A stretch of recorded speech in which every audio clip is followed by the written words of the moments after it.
जय श्री कृष्ण। भागवत जी में कहे हुए हैं, भगवान ब्राह्मण, क्षत्रिय और वैश्य जन्म से, वेदाध्ययन से तथा यज्ञोपवीत आदि संस्कारों से भगवानों के चरणों के निकट तक पहुंच चुके हैं। फिर भी वे वेदों का असली तात्पर्य न समझकर अर्थवाद में लगकर मोहित हो जाते हैं। उन्हें कर्म का रहस्य मालूम नहीं है। मूर्ख होने पर भी वे अपने को पंडित मानते हैं और अभिमान में अकड़े रहते हैं। वे मीठी मीठी बातों में भूल जाते हैं और केवल वस्तु शून्य शब्द माधुरी के मोह में पकड़कर चटकीली भड़कीली बातें कहा करते हैं। रजोगुण की अधिकता के कारण उनके संकल्प बड़े होते हैं। कामनाओं की तो सीमा ही नहीं रहती। उनका क्रोध भी ऐसा होता है जैसे सांप का बनावट, और घमंड से उन्हें प्रेम होता है। वे पापी लोग भगवान के प्यारे भक्तों की हंसी उड़ाया करते हैं। वे मूर्ख बड़े बूढ़ों की नहीं, स्त्रियां की भी उपासना करते हैं।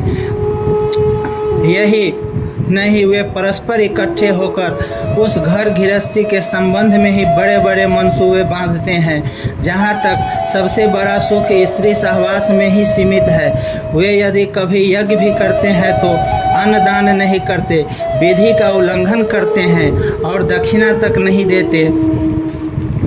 वे कर्म का रहस्य न जानने वाले मूर्ख केवल अपनी जीभ को संतुष्ट करने और पेट की भूख मिटाने, शरीर को पुष्ट रखने के लिए बेचारे पशुओं की हत्या करते हैं। धन, वैभव, कुलीनता, विद्या, दान, सौंदर्य, बल और कर्म आदि के घमंड से अंधे हो जाते हैं तथा वे दुष्ट उन भगवत प्रेमी संतों का, ईश्वर का भी अपमान करते हैं। वेदों ने इस बात को बार बार दोहराया है कि भगवान आकाश के समान नित्य निरंतर समस्त शरीरधारियों में स्थित हैं। वे ही अपने आत्मा और प्रियतम हैं, परंतु वे मूर्ख इस वेदवाणी को तो सुनते ही नहीं और केवल बड़े बड़े मनोरथों की बात आपस में करते सुनते हैं। वेद विधि के रूप से ऐसे ही कर्मों के करने की आज्ञा देते हैं कि जिन्हें मनुष्य की स्वाभाविक प्रवृत्ति नहीं होती। संसार में देखा जाता है कि मैथुन, मांस और मध की और प्रेरणा स्वाभाविक प्रवृत्ति हो जाती है, तब उसे उसमें प्रवृत्त करने के लिए विधान तो हो ही नहीं सकता। ऐसी स्थिति में विवाह यज्ञ और सौत्रामणि यज्ञ के द्वारा ही जो उनके सेवन की व्यवस्था दी गई है, उसका अर्थ है नियंत्रण, उनका मर्यादा में स्थापना। वास्तव में उनकी ओर से लोगों को हटाना ही सुरति को अभीष्ट है।